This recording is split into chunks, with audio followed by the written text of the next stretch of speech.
Hi అండి. ఈరోజు వచ్చేసి నేను ఎగ్ కర్రీ అయితే చేస్తున్నాను. ఇది వచ్చేసి చపాతీ కాంబినేషన్గా అయితే చేస్తున్నాను అనమాట. మనలో చాలామంది ఎగ్ కర్రీ చాలా రకాలుగా అయితే చేస్తూ ఉంటారు కదా.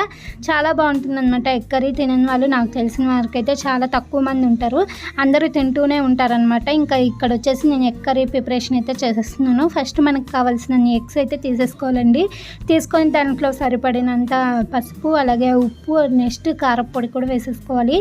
నెక్స్ట్ ఇందులోకి మనం ధనియాల పొడి కూడా యాడ్ చేసేసుకోవాలండి. అలాగే గరం మసాలా కూడా యాడ్ చేసేసుకోవాలి. మీ ఇంట్లో ఉంటే మాత్రం మిరియాల పొడి కూడా యాడ్ చేయండి, చాలా బాగుంటుంది అనమాట. ఎగ్ కర్రీస్లో కానీ ఆమ్లెట్లో కానీ మిరియాల పొడి వేసుకుంటే చాలా బాగుంటుంది.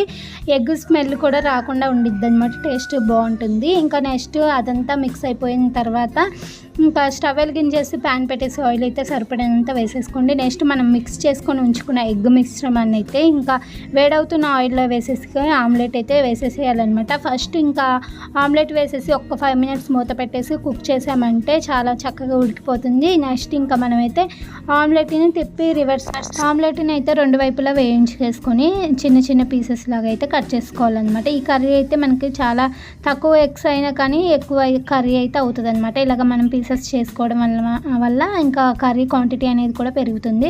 ఇలాగ పీసెస్ అన్నీ కట్ చేసుకున్నాం కదా, ఇవన్నీ తీసుకొని ఒక ప్లేట్లోకి అయితే తీసేసుకుందాము. ఇంకా ఈ కర్రీకి కొంచెం ఆనియన్స్ అనేవి ఎక్కువగా కట్ చేసేసుకోండి, చాలా బాగుంటుంది అనమాట కర్రీ టేస్ట్ అనేది. ఇంకా నెక్స్ట్ అదే ప్యాన్లో ఆయిల్ వేసేసుకొని నెక్స్ట్ ఇందులోకి బిర్యానీ స్పైసెస్ యాడ్ చేసేసుకుందాము. నేను వచ్చేసి ఇక్కడ బిర్యానీ ఆకు అలాగే సాజీరా వేసేసాను. నెక్స్ట్ ఇందులోకి మనం కరివేపాకు కూడా వేసేసుకుందాము. కరివేపాకు వేసేసుకొని కొద్దిసేపు వేయింపిన తర్వాత నెక్స్ట్ ఇందులోకి పచ్చిమిర్చి కూడా యాడ్ చేసేసుకోవాలి. పచ్చిమిర్చి కూడా వేసిన తర్వాత అవి కొంచెం మగ్గిపోవాలండి. మగ్గిపోయిన తర్వాత ఇందులోకి అయితే ఆనియన్స్ సన్నగా కట్ చేసుకున్నవి ఉంటాయి కదా, అవి కూడా వేసుకుందాము. ఆనియన్ క్వాంటిటీ అనేది కొంచెం చూసుకొని వేసుకోండి, కొంచెం ఎక్కువగా వేసుకుంటే టేస్ట్ అయితే చాలా బాగుంటుంది. కర్రీ అనేది ఎక్కువ క్వాంటిటీలో కూడా వస్తుందన్నమాట. ఇంక ఇలాగ ఉల్లిపాయలన్నీ వేసుకున్న తర్వాత ఇందులోకి మనము కొంచెం పసుపు కూడా యాడ్ చేసేసుకుందాము. అలాగే కొంచెం సాల్ట్ కూడా యాడ్ చేసుకోవాలి. ఉల్లిపాయలు అని చక్కగా తొందరగా మగ్గిపోతాయి కదా, ఇలాగ ఆనియన్స్లో ఉప్పు పసుపు వేసుకోవడం వల్ల.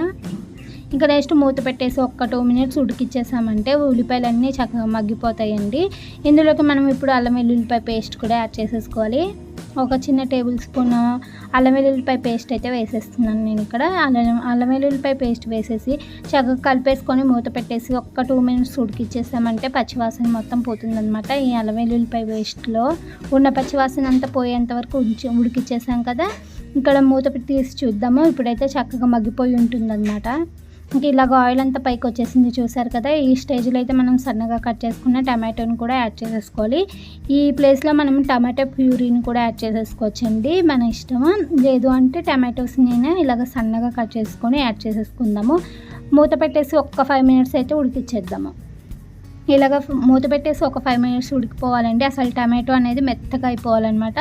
చూస్తున్నారు కదా, ఇక్కడ మెత్తగా అయిపోయింది కదా. ఇందులో కొంచెం వాటర్ యాడ్ చేసేసుకుంటున్నాను. మనం కర్రీ క్వాంటిటీని బట్టి వాటర్ అయితే యాడ్ చేసేసుకోండి, మీ ఇంట్లో క్వాంటిటీని బట్టి యాడ్ చేసేసేయండి. ఇంకా నెక్స్ట్ ఇందులోకి అయితే నేను కారం కూడా యాడ్ చేసేస్తున్నాను. కారం మనకి టేస్ట్కి తగ్గట్టు యాడ్ చేసేసేయండి.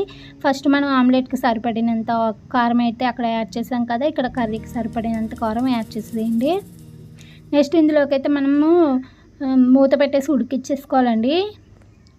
ఇంకా ఈ వాటర్ అంతా ఉడికిపోయి చూస్తున్నారు కదా, టమాటో అసలు కనిపించట్లేదు అనమాట, మెత్తగా అయిపోయింది కదా. ఈ స్టేజ్లో ఉన్నప్పుడైతే మనం ముందుగానే చేసుకున్న ఆమ్లెట్ని అయితే ఇందులోకి వేసేసుకోవాలి. ఈ ఆమ్లెట్ అంతా వేసేసుకొని కూర మొత్తం ఈ ఆమ్లెట్కి పట్టేలాగా చక్కగా కలిపేసుకోవాలండి. కర్రీ అయితే చాలా బాగుంటుందండి, టేస్ట్ ఒక్కసారి ట్రై చేయండి. ట్రై చేసిన తర్వాత కామెంట్ చేయండి.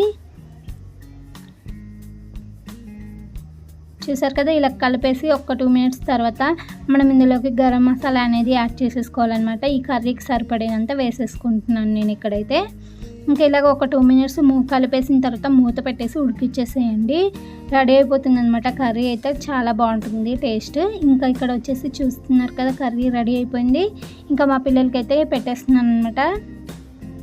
చూడండి, ప్రతి ముద్దలో ఆమ్లెట్ అయితే వస్తుందన్నమాట.